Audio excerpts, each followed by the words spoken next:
మొన్ననేమో భూకంపాలతోని Myanmar, Bangkok దేశాలు ఆగమాగమైతే ఇయ్యాల చైనాల తుఫాన్ చేయబట్టి బగ్గనే ఆగమైండ్రు పబ్లిక్కు. అగ్గో చూసిండ్రు గదా, గాలులు చేయబట్టి పెద్ద పెద్ద చెట్లిరిగిపోయినాయి, పాత బంగ్లాలు కూలిపోయినాయి, రోడ్డు మీద కార్లే కాదు ఆడాడ మనుషులు కూడా మస్తు అవస్థలు పడ్డరు గీ గాళ్లతోని.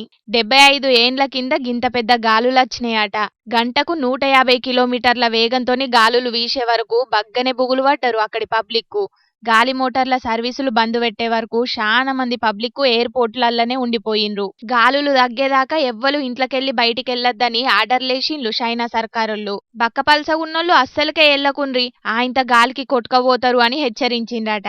ఈడనే కాదు, ఇయ్యాల అటు పక్క దేశం పాకిస్తాన్లో కూడా భూకంపం వచ్చింది. మన దేశంలో కూడా భూకంపాలొచ్చే ఛాన్స్ ఉన్నదని అంటున్నారు.